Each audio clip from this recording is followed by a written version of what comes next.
was a nurse for Dr. Bond. And when I resigned, I told him he could always call on me in a pinch. I see. And when did he pinch you? I called Not more than 20 minutes ago. He asked me to replace his present nurse in this emergency. Emergency? As Dr. Bond put it, she was suddenly taken married.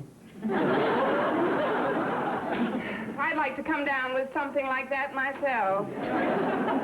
Mrs. Davis, you know I wish you luck in anything you pursue. Oh, thank you, Connie. And you know I wish you luck in anything you may pursue, too. By the way, how is Mr. Boynton? He's fine, thanks. You know, he invited me to the faculty dance tonight. It ought to be great fun, Mrs. Davis. We were elected king and queen of the affair, you know, so we'll be together every minute. Oh, that's nice, Connie. What are you going to wear, Connie? I found a lovely formal, Mrs. Davis, that I can buy on time. So I put $15 down on it yesterday. Oh. What you do with your money is your own business, I suppose. Go ahead. Be a big shot. Big shot? Mrs. Davis, what's the matter? How can you spend $15 on clothes when poor Mr. Whipple hasn't eaten in 10 days? Mr. Whipple? Who's Mr. Whipple? I really don't know, Connie. Well, then how do you know he hasn't eaten in 10 days? Dr. Bond told me when he called. He asked me to go to Mr. Whipple's home at 65 Morton Avenue and give him a vitamin shot. It's evidently acute malnutrition. Yes, it must be if he's too weak to go to the doctor's office. Poor Mr. Whipple. No clothes, holes in his undershirt. Oh, come now, Mrs. Davis. Where did you get that information? Listen, you show me a man who hasn't eaten in 10 days, and I'll show you a man with holes in his undershirt. I know a boy in high school named Whipple. He was president of the student body, voted the most likely to succeed. Oh, it's probably not the same one. Oh, probably not. Well, I have a rough day ahead of me, so I think I'll go and fix myself some hot cereal. Oh, there's Walter Denton. Come on in, Walter. You go ahead and cook your breakfast, Mrs. Davis. Well, all right. But remember now, Connie, don't forget to forget Mr. Whipple. I won't. Good morning, Miss Brooks. Oh, good morning, Walter. Sit down. Oh, thank you, Your Majesty. I won't be able to eat much this morning, I'm afraid. You see, I just had my breakfast. Oh? And besides, I want to get to school pretty fast to meet Harriet Conklin. Why, what's the rush? Well, it's still early, so I figured I'd have some cake and milk with her. Well, that does it. I think we can dispense with any further conversation, Walter. Huh? What's the matter? How can you stuff yourself with 3 breakfasts when poor Mr. Whipple hasn't eaten in 10 days? Mr. Whipple? Who's Mr. Whipple? He's got holes in his undershirt, that's He's got holes in his who's? And that isn't the half of it. Why, he's wasted away to 140 pounds. And he's about to be evicted from that hovel he lives in any minute. Oh, gosh, take it easy, Miss Brooks. How can I take it easy? That's the trouble with people today. They just don't care. I care, honest. No, you don't. You're just callous to other people's adversity. Well, if that's the way you are, that's your privilege. We'll just have to forget it. Well, how many holes does he have in his undershirt? I mean, why are you so concerned about this fella, Miss Brooks? I used to go to high school with him, that's why. Brilliant boy, president of the student body, and now he hasn't a crust of bread. It seems my dad had a friend named Whipple when I was a kid. We lived in Schenectady at the time. Or was it Hohokus, New Jersey? No, I think it was the president of the bank in Schenectady or something. Well, probably isn't the same fellow, though. No, probably not. Gosh, it's funny, I just don't seem to be hungry anymore. Oh, Walter, I didn't mean to dampen your spirits. Let's just change the subject, shall we? Well, gladly. Now, let's see. Mr. Boynton's a pretty good subject, isn't he? I saw him walking to school on my way over here. You did? Yeah, in fact, I had quite a little conversation with your royal consort about the forthcoming shindig. Oh, what'd he say? Well, I don't want to spoil the surprise, Miss Brooks, but you know the place where he usually takes you to dinner on Friday nights? The hot dog stand by the zoo? Yeah, well, that's out. Tonight he's going to take you to a real swanky restaurant, and he's going to order the $3 dinner. $3 a piece? Well, what do you know? Well, if that isn't the most callous gesture of all. Big shot. Other people haven't eaten in 10 days, and he's going to blow $6 on dinner. Well, if that's the way it is, let's just forget it. We've got to hurry, Walter. I've got to drop in at Mr. Conklin's office this morning and tell him about the faculty band he asked me to organize. No. Yes, and on the way over, I want to stop at Sherry's department store and get back my money on that dress. That $15 is going to poor Mr. Whipple.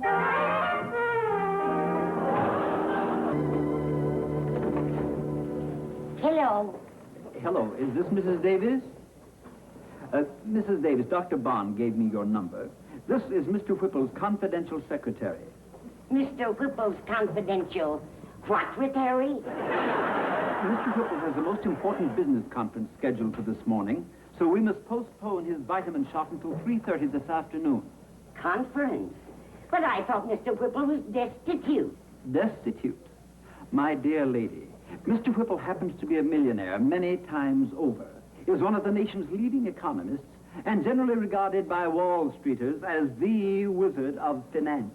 Wizard of finance? But if he hasn't eaten in 10 days... This is the 10th day of his liquid diet as prescribed by Dr. Bond. And if the resultant weight reduction proves unsatisfactory, Mr. Whipple will either go to the Mayo Clinic or bring the Mayo Clinic to him. Goodbye, Mrs. Davis. Goodbye. Just a diet. How do you like that? The old coot is loaded.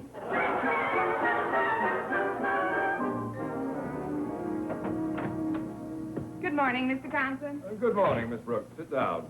Did you organize the faculty band I asked you to, Miss Brooks? But the best I could do was a 5-piece outfit. I've just been listening to them practicing. What are the 5 pieces? 4 saxophones and a drum. 4 saxophones and a drum? What do they sound like? 4 drums and a saxophone. Miss Brooks, we are putting on a school dance, not presenting the colors.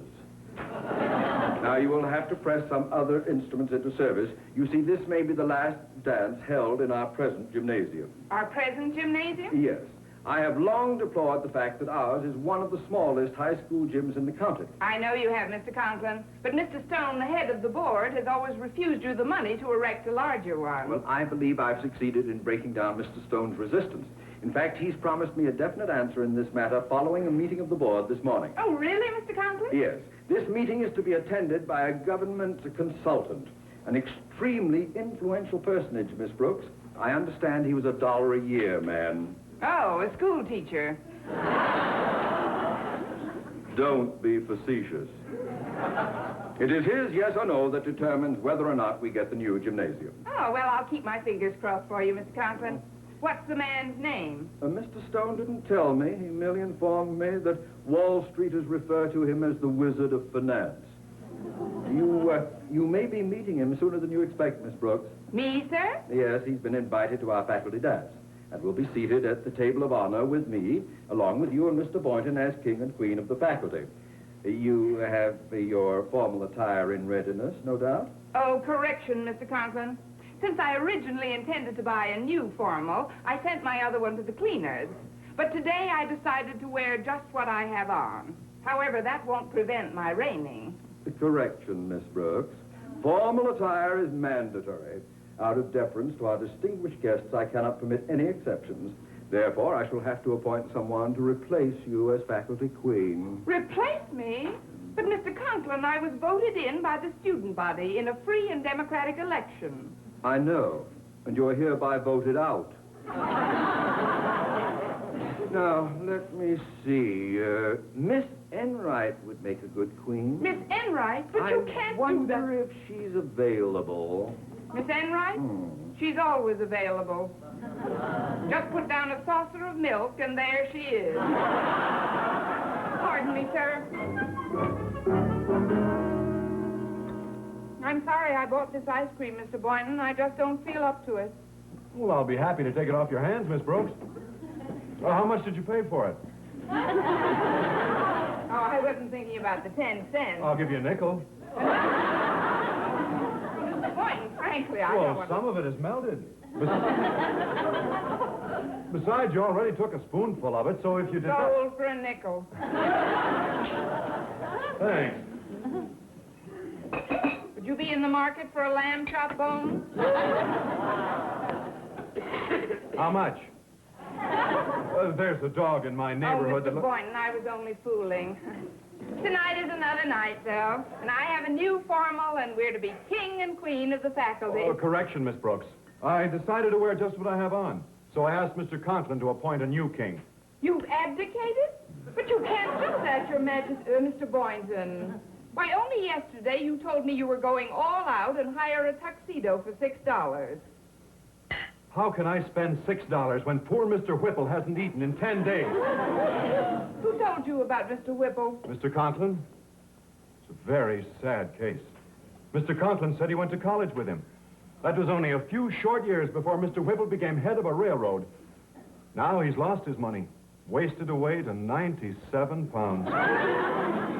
97 pounds? Why, he weighed more than that in high school. No one pays any attention to the poor old soul now. I suppose everyone figures someone else will take care of him. You're right, Mr. Boynton. It seems that everybody passes the buck when the chips are down. Well, I'd better be going. Oh, what's the big rush? I've got to get over to the store and back before lunch period is over. Oh, I hope I have bus fare. Mr. Boynton, Yes, Miss Brooks? what am I offered for this lamb chop bone?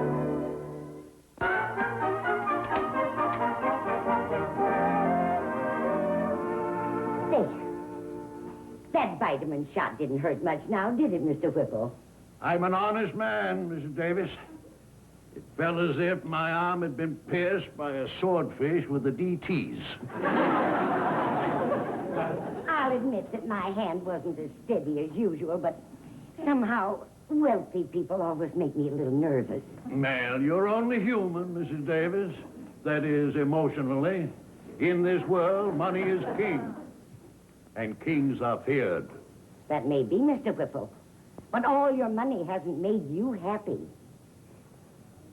I'll bet you've even forgotten how to smile. Let the poor smile. I can afford to look miserable. And I've good reason, too.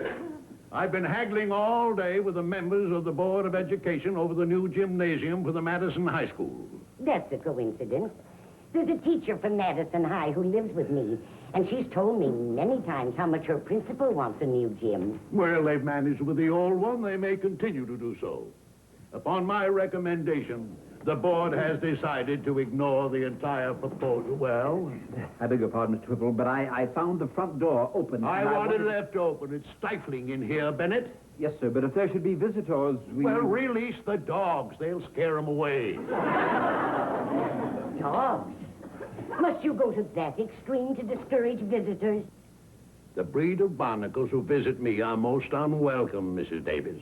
I'm such a target for lame-brained fortune hunters that I even conceal my identity whenever possible.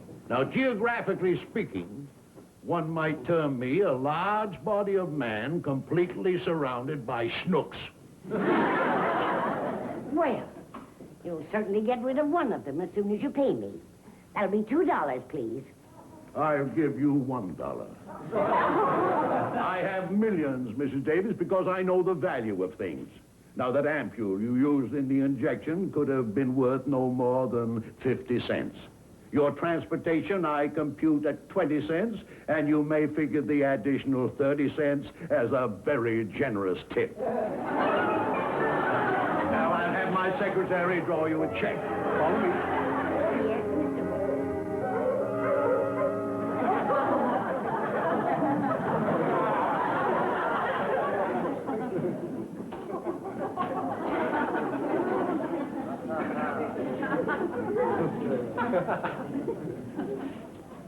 Oh,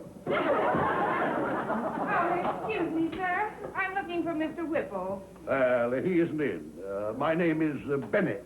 Any favors you may wish from Mr. Whipple cannot be discussed at this time. Favors? Oh, but you don't understand, sir. I'm Miss Brooks, an English teacher at Madison High School. I heard that poor Mr. Whipple was starving, so I bought him all this food. Canned goods, bread, and a roll of liverwurst. Very wonderful. Where's the liverwurst? You won't have to feed the dogs tonight, sir. The dog? It was either the liverwurst or me. You know, there's one thing I don't understand about this setup, Mr. Bennett. If Mr. Whipple lives in a house like this... Mr. Whipple is my gardener.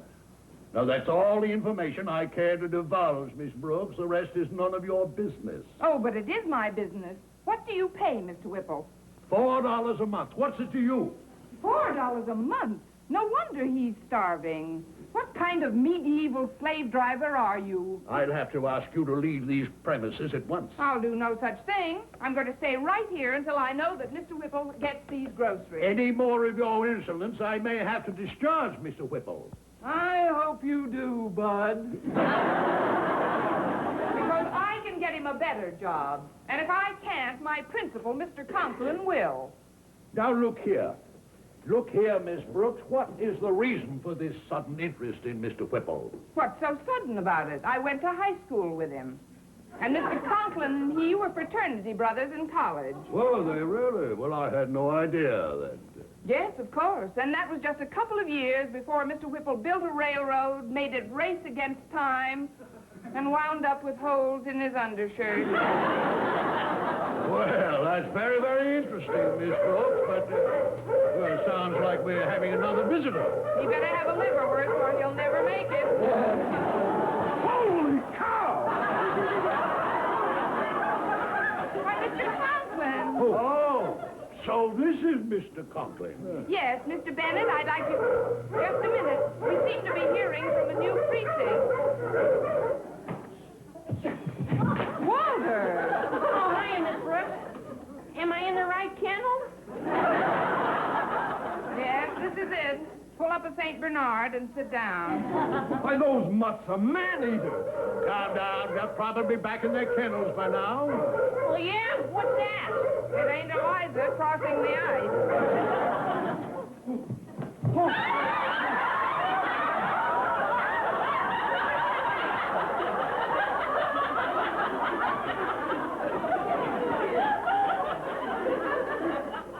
What's going on here?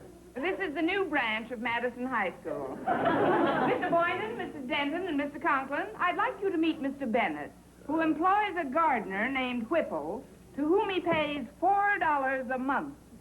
$4 a month? Oh, you scoundrel! You infamous, hot-bellied baboon! Let's throw him to his own dogs. No, let's not. They'd only throw him back again. Mr. Bennett, you are through persecuting Mr. Whipple with cruelty and starvation. We've already made sacrifices for him, and we're not going to let him down now. I should say not. Why, Walter here gave up the jacket he bought for the dance to keep Mr. Whipple warm. Well, that's nothing. Miss Brooks and Mr. Boynton sacrificed their formal clothes, and Mr. Conklin had to appoint another couple, king and queen of the faculty dance. It was all Miss Brooks' idea in the first place. Why, she's the sweetest, most tender-hearted woman Oh, I've shut ever... up!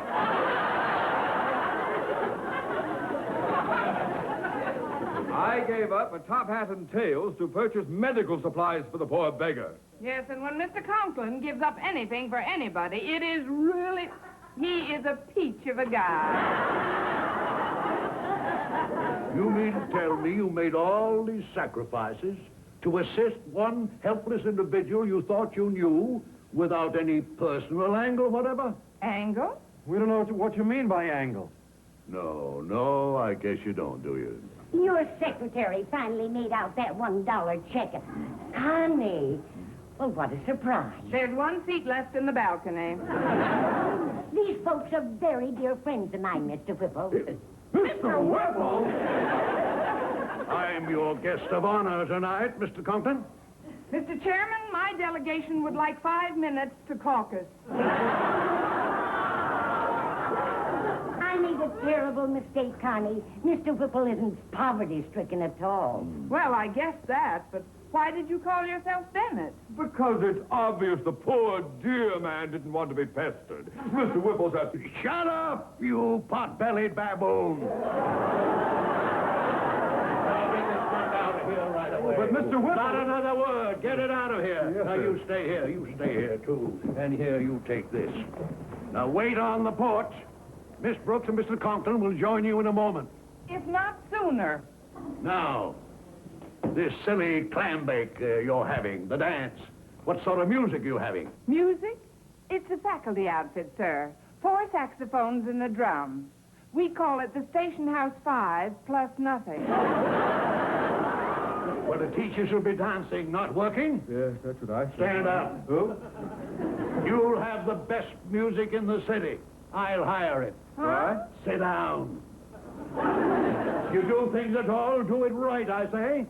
Now then, inasmuch as this is to be the last dance in the old gymnasium... No! Did you say the last dance in the old gymnasium? I'll see that you get a new gym, Mr. Conklin. Oh, well. On one condition, that you reappoint Miss Brooks and Mr. Boynton as king and queen of the dance. Well, sure. And now, I'd better get out the car if I'm going to drive you folks. Well, where are you going to drive us, Mr. Whipple? On a shopping tour, that's where I'm going to drive you. You folks are going to have brand new outfits for this occasion, and I'm going to buy them. Oh, but Mr. Now, Whipple... don't argue. If you're going to be queen, you're going to dress the part. Well, Mr. Whipple, just a minute. You know, you've roused my curiosity, sir. I've always heard about people with hearts of gold, but I've always wanted to see one for myself.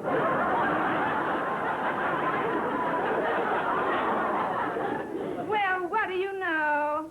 What is it, Miss Brooks? He does have holes in his undershirt.